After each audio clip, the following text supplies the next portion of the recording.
Hi, Taylor. Hey, Sophia, what's going on? How's it going today? Good. Glad you could make it. Thanks for coming on and having this conversation with me. Really exciting stuff coming out of your corner.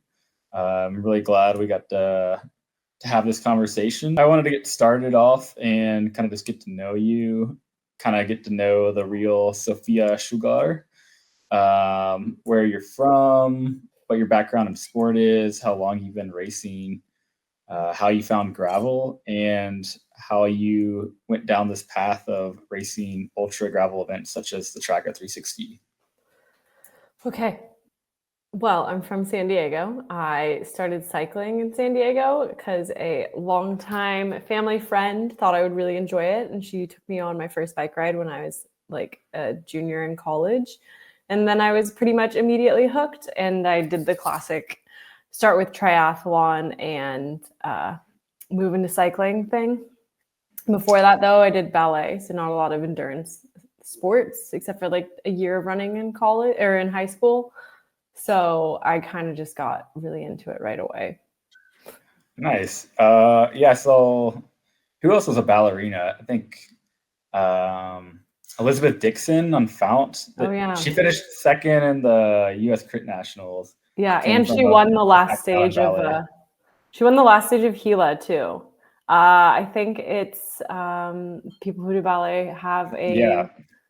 a crazy switch in them that allows them to do really good at endurance sports. Do you think it's because of how straight they can point their toes? Is that like a big factor in endurance sport? Or yeah, that's quite Mm. interesting. Hmm. Um, so you grew up in San Diego, got into cycling kind of a little later, I'd say, than maybe most racers at your level. Where are you currently living right now? We moved to Girona because it was what every cool person was doing, but we also bike packed in Europe over the summer and then finished with a race in Girona. And it just turned out that we had a bunch of friends here, and it's a pretty easy place to come and live and train. And it's really accessible for a lot more races, like more so than the United States. I think it's a lot more affordable to live and a lot more affordable to travel to races. So we've kind of just done it for 1 year because we both quit our jobs and we were looking for something cool to fill our time. That does sound pretty cool. I see you've been going kind of back and forth to the U.S., back to Spain a little bit this year, with the road program. You're on Monarch Racing, is that correct? Yeah, I'm on Monarch this year. There was going to be a little bit more travel back and forth, but then they canceled all the road races in America. So it's been a lot more time in Europe than I initially planned. Okay, and so you've come from kind of a road background, I'd say, but now maybe you're a little bit more gravel focused. How did that transition happen?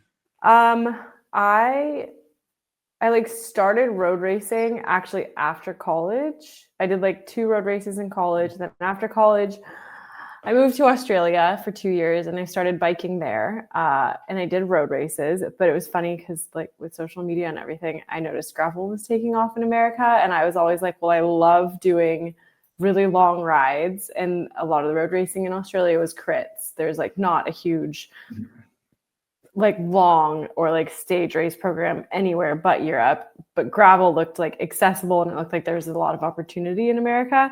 So then I was like, okay, I've done my 2 years in Australia. I'm gonna go home and like try this new gravel thing out. But it was kind of hard at first because I was like working in a bike shop and you can't really get a gravel bike. So I borrowed a friend's bike and did like local races like BWR San Diego and Gravel and Wine and 2022, I think. And that's basically like when I started gravel was just with like being able to do it locally in San Diego. Yeah, that's pretty good accessibility as because BWR San Diego is probably one of the biggest gravel races in the country. How was that experience for you, and how did that differ from some of the road racing you've done? I was definitely, well, I still would say that was also like my first year of road racing at an elite level. So I went into everything. I think that 2022 was just like the first year that I raced elite, and I didn't know anything. Like compared to now, I'm like, oh, I know a little bit more, but I also know that I don't know anything. So BWR San Diego, it was really hectic at the beginning, a hectic start. But then I just kind of like was enjoying myself. I was like, we're gonna go up. I kind of ride like this in training too. I just like climb as hard as I can and then coast as easy as I can, which is like a problem for people who like riding with me or want to ride with me. But that's kind of how BWR was. It was like a little clueless, definitely clueless on the nutrition. Like I had a nutrition strategy, but the extent to which I followed that was probably like zero compared to like what I would prepare now. But I think it went pretty well. I think I got like top 20. So that was reassuring, you know. You're like, oh, I'm pretty close. It was my second gravel race on a borrowed bike that was a size too big. First day in the shoes, I had like hot foot all day long. And that was like the one thing that I remember. It was like I just got like off-road shoes and my feet were like so hot the whole race. It was like worse than the pain of racing. But like now I think I go in with like I think about it a little bit more instead of being like, oh, it's the local race that I'm just going to turn up to and see how good I do. Right. Yeah. I feel like you've come quite a far way in just a short amount of time. So that's pretty awesome to see. You just came off of a top 10 finish at the Traka 360, getting 9th there. And I think the timing of that is really cool because there's a lot of hubbub around Unbound right now with that happening this past weekend. That race is 200 miles, which is quite far, but the Traka 360 is 360 kilometers. And for those of us that are not European, that is actually longer than 200 miles. Is that correct? Yeah. They shortened it to 340 this year, but I think that's still longer than 320K or 200 miles, which is 320K. Did they still call it the Traka 360 or was it the Traka 340? I think they still called it the 360. Okay, that's interesting. So yeah, I really wanted to get into the main topic of the day, which is how the Traka 360 went for you. I wanted to ask you about the preparation for that race and the kind of training you've been doing, and then talking about the race itself. So let's get started with the preparation. Like, how do you even prepare and train for a race that long?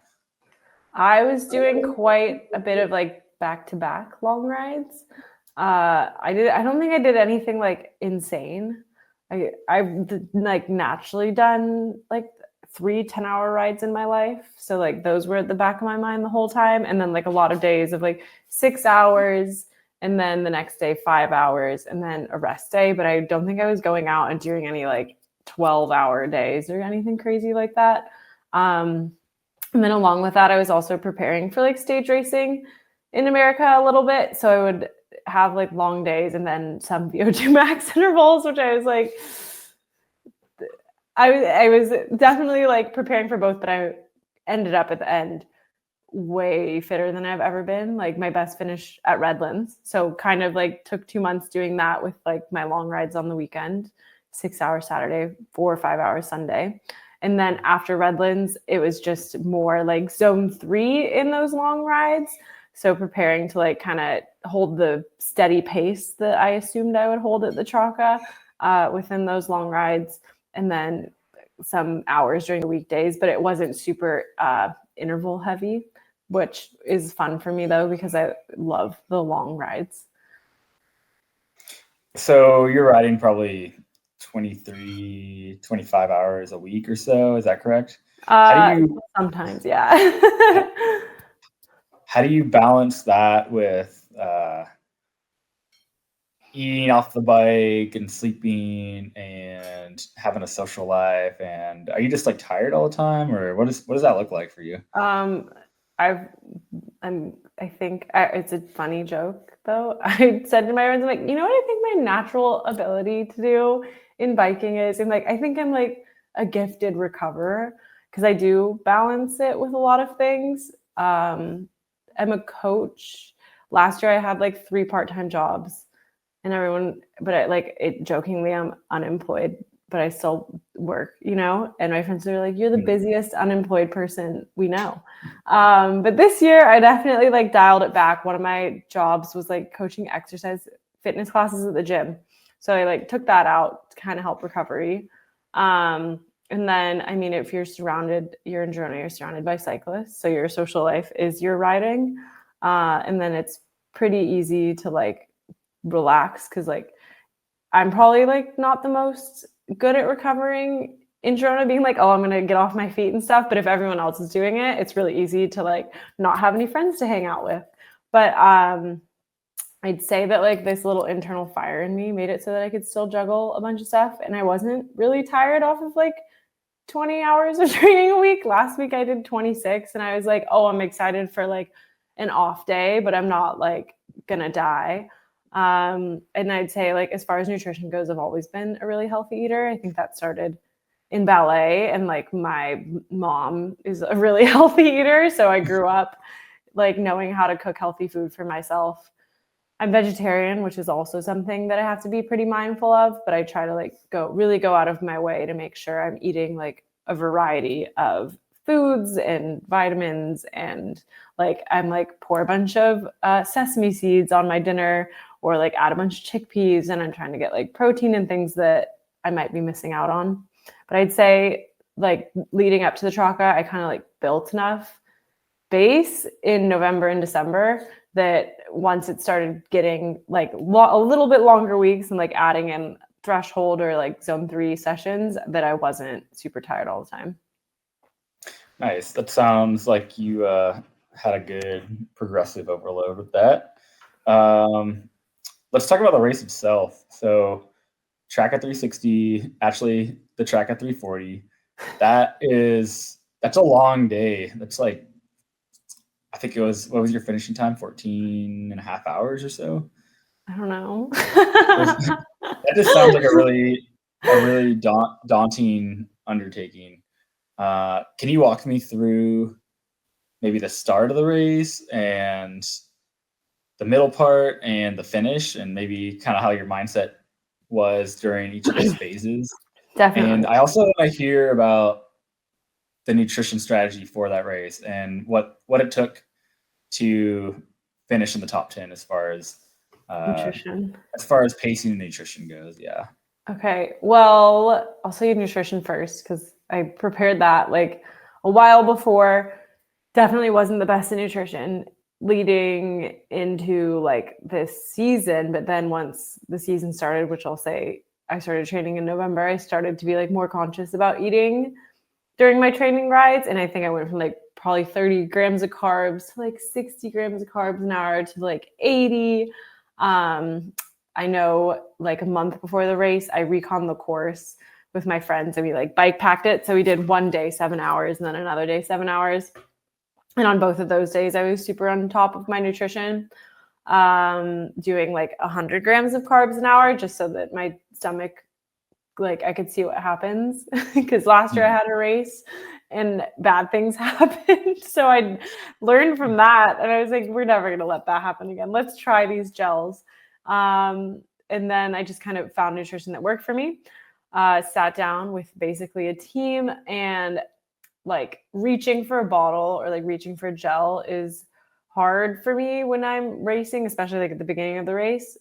So we decided to put most of my carb mix in my water backpack because I'll always kind of like reach down and do that.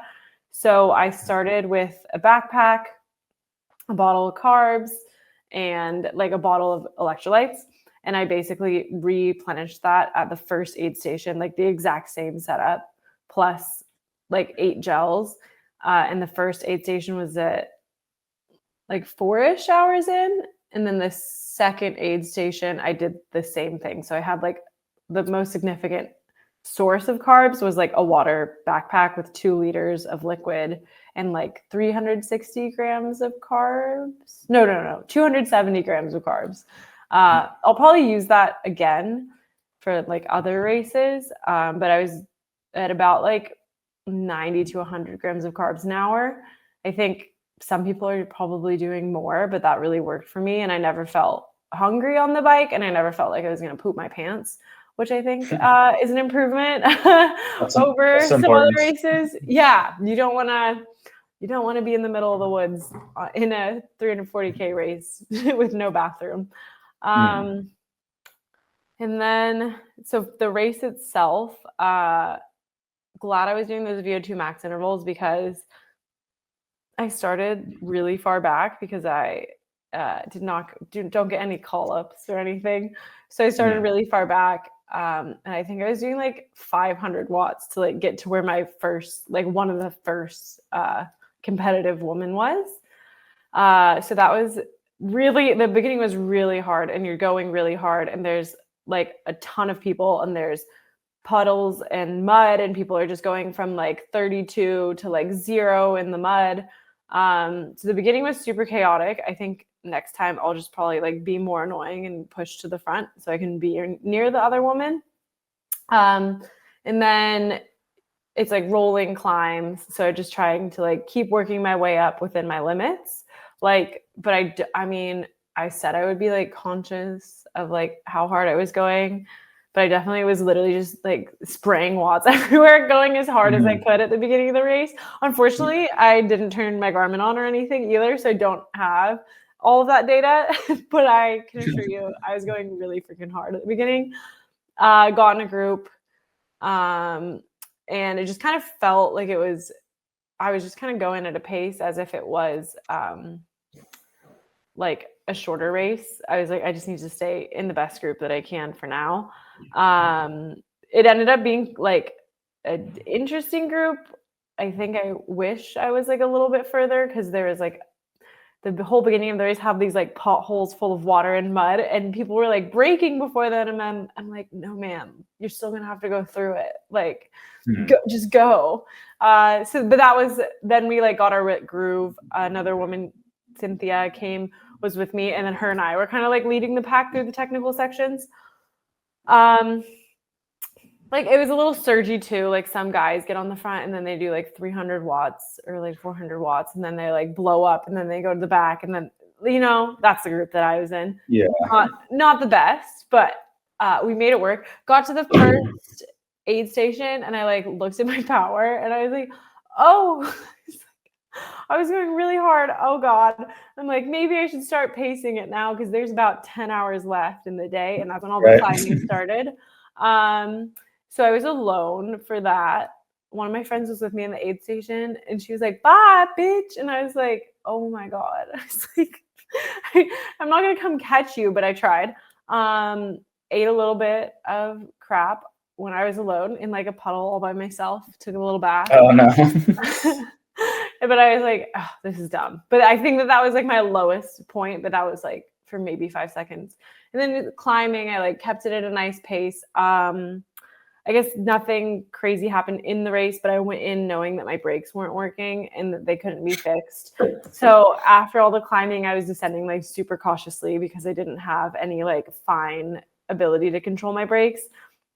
Like the piston is rusted, something like that, corroded, and like air gets in the brake line. Not very good for bike handling, but I tried my best, and that was probably like, they did take the 10K that they took out. 20K was the most technical section, which I'm like kind of glad because I was like, I don't even know if I could erase this. And then hike a bike. And then I feel like after that, I would just like kind of cruise. I was like holding really strong power for what I've been like training in, the zones I've been training in. I wasn't like down about it at all. I found some like good groups to rotate with. But then I just realized in the last like 4 hours or so, I was actually feeling really good. Like it just kind of didn't feel like I had ridden 10 hours before that, which was nice. But then, I mean, there's so many things in hindsight. I didn't even think of these things as things that went wrong because it was such a great experience and a fun day. But then my Garmin died. So I had to like sit there and like wait for someone to catch me that had the course. But it was great because he had the course but didn't have a light, and I had the light but didn't have a course. So like, you guys needed each other to get through it. Yeah, that was good. I was glad I found him.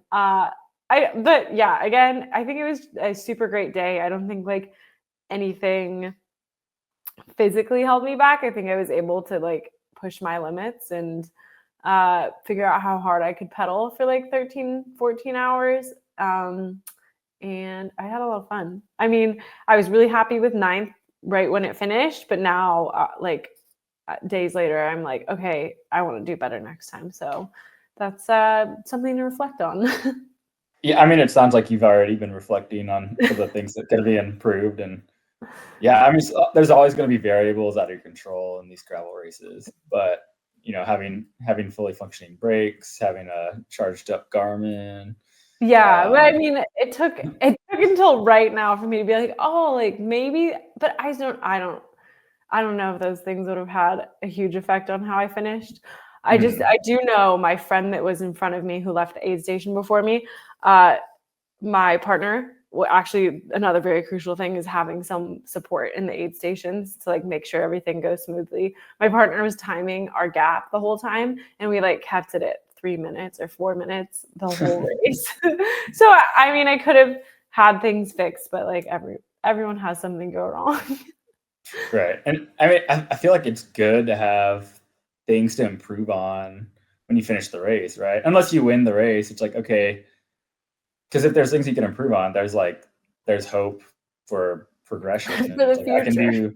I can do better next time, right? But if you finish and you're like, well, I did absolutely everything spot on and I still finished ninth, like maybe this is like the best I'm ever gonna get. But it sounds Yeah, like you have still like a good amount of progress to make, which is exciting. hopefully.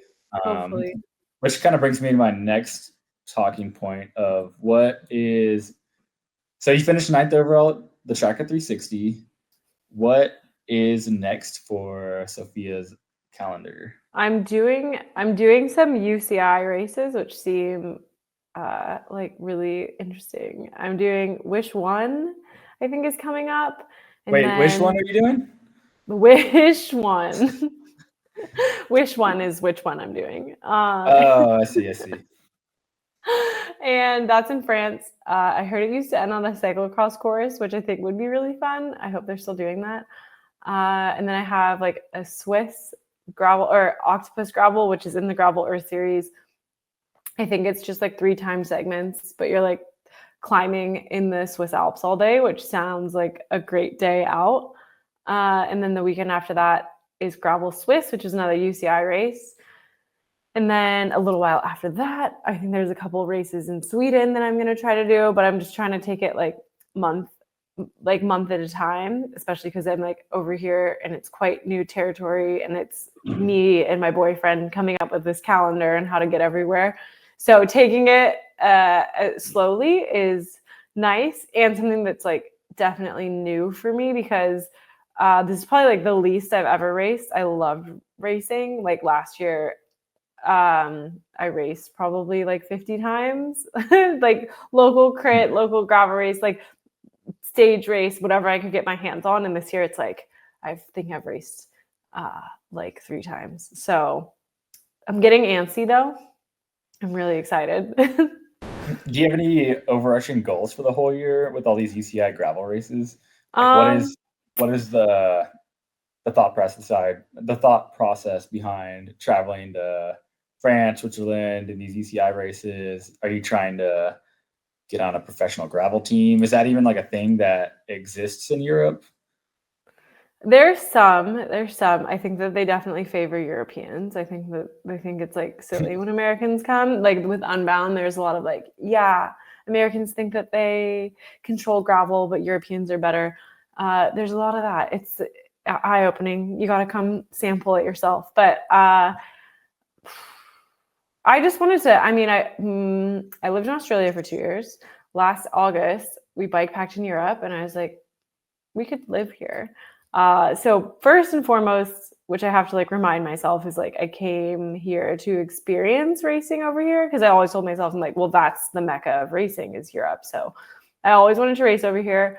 Always wanted to like see what the culture is like. I love food. That's all why I bike. So like eat all the food in that, and then go to these races. It's more affordable than America. And then I think like a few like I would like to qualify for Worlds I have the qualification like list. It kind of sounds like they're just gonna pick whoever they like.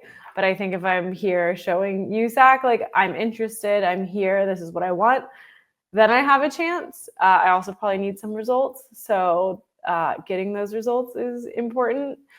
I've been recovering a lot more than I usually do and training really hard. So hopefully that comes through in my ability to be competitive, but also just like, why not go race the best if you have the opportunity to do it? So that's just, I'm kind of taking advantage of what I can do while I'm here. Yeah, it sounds like an amazing journey you're on right now. Super stoked to see how the rest of the season goes for you. Thank you, Taylor. What's your favorite training session? I didn't have a favorite training session leading up to the Traka, but I did a 200-mile ride with the boys at home, and that took forever. I was like, this is just the same ride. I'm like, that was 200 miles, but I think it was like 16 hours chamois time. So I was like, this is going to be easy. I just thought about that a lot. Okay, well, I got another question for you, actually, though. Okay. What's your least favorite training session? Oh, rest days. I knew you were going to say that.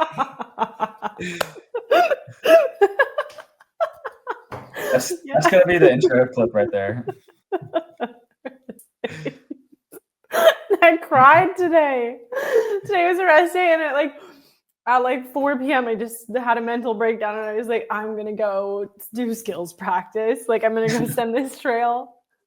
Yeah, what do you do on a rest day? Go to the coffee shop. Go on my computer a lot. Like reply to emails. Try to like apply to jobs. Yeah, lots of computer stuff and like sitting, but I do not enjoy them. And occasionally I do go out for like the 1 hour, very, very easy spin. And that is good too. But those are my least favorite.